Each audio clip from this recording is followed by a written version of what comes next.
George Floyd, Breonna Taylor, Trayvon Martin. These are just some of the names of the victims of police brutality in the United States of America. Currently, there is this very massive movement in the United States of America where you have the Black Lives Matter movement currently advocating for changes in the ways in which that the police department operates within each state. Now, currently, the most popular narrative that they're currently pushing is to have a defunding of the police. Basically, you want to remove significant funding, so not abolishing, but that the role of the police would be severely limited. They would only handle, for example, violent crimes, but domestic and minor offenses would not.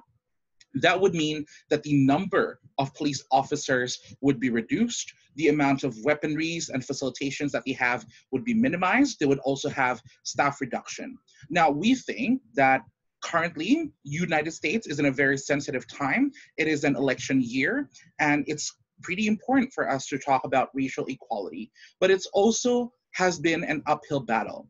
And so that's why on government side of the house, we believe that we should try to fight for incremental changes rather than a radical one, because we believe that it yields better result. We think that taking a more radical approach is going to create more pushback and potentially more negative repercussions. So what we're advocating for on the government side of the house is that we want to have institutional reform. We want to change the system from within. So for example, we would want to have the recruitment of police officers to be more diverse, wanting to make sure that we have like police officers that come from the communities of color. We want to ensure that we have police officers that are Black, that are Latino, that are Asian, that are Middle Eastern, so that the demographics of the police department is in majority white. Second, we're going to be very aggressive in putting body cameras to ensure that if there are any misconduct, we would have physical evidence that can demonstrate whether or not the police was necessarily using excessive force.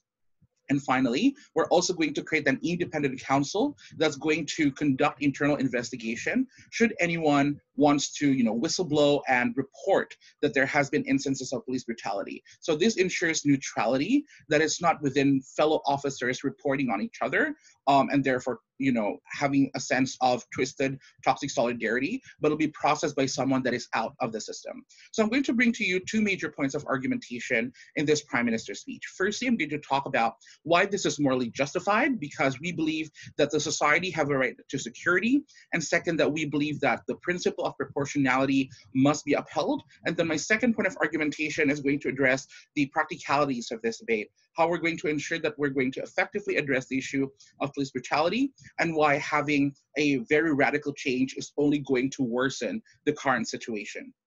First argumentation, why is institutional reform more morally justified? First layer of analysis is on the right to security. We need to recognize that every individual deserves the right to feel safe and secure within their community, because in absence of people feeling safe and secure, their livelihoods are completely damaged. People can't go to work in a safe manner. People can't conduct education. People can't, vote and, conduct every single aspect of their life properly if you have high crime rates. Now, it is important to recognize that many areas does experience that. For example, you probably want to talk about certain areas in New York, for example, in Bronx and Brooklyn, where you have that high number, right? Now, it is important then to have a significant presence of police to ensure that we deter these crimes from happening on the streets, because these neighborhoods are oftentimes filled with drug cartels and the street gangs dominate. When you defund, you necessarily reduce the capacity of the police system in order to deter that. The mechanism would be significantly problematic because the system will be overworked.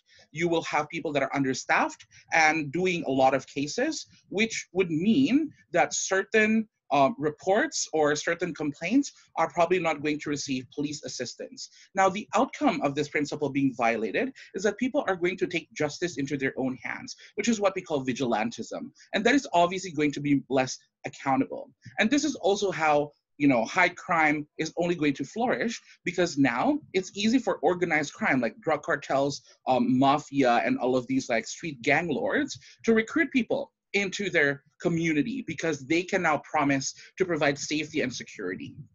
The second principle is on proportionality. So while we recognize that there are some people in the police department that has become racist, that are horrible in treating communities of color, it does not mean that they reflect the entire police department. And therefore, the approach should be on a case per case basis. It is simply unfair for you to punish the good police officers just because there are some bad ones. For example, when the United States does military intervention, some soldiers did kill innocent civilians, but that doesn't mean that we stop the military operation altogether. We bring these problematic soldiers into the military court. War criminals have mechanisms to be processed and be brought to justice in the ICC, or International Criminal Court. So these mechanisms do exist, and we need to make sure that we uphold the principle of proportionality, because not all parts of the police department are guilty or complicit in the acts of police brutality. And so that's why it's critical for us to ensure that these principles are upheld. Moving on to my second point of argumentation, which is about the effectiveness. How are we going to address the issue of police brutality better? So first layer of analysis is that we think that reform is going to be better because it increases accountability and also supervision. A characterization that people need to remember is that racism and other forms of biases exist because of your environment. It is something that you grew up with. People aren't born racist, but because that there are minimal interaction between, for example, white people and communities of color, this is how stereotypes and prejudice tend to dominate our mindset, and therefore leading us into having, racist tendencies and things like that.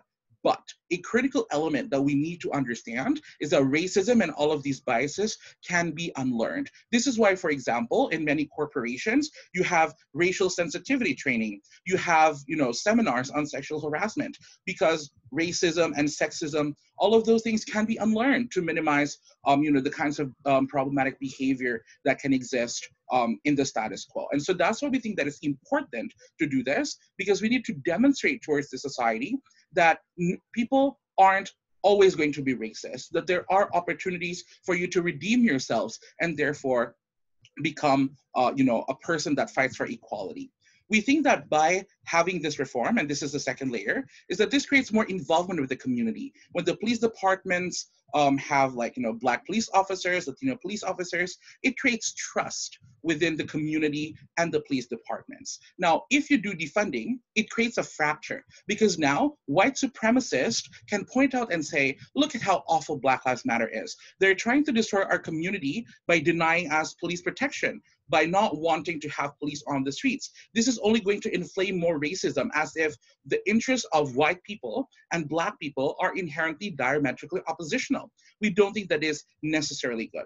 And so based on those things, firstly, because we think that people have a right to security, and second, because there's an issue of proportionality that must be taken into account, and finally, because defunding only creates more problems, we are extremely, extremely proud to propose this motion.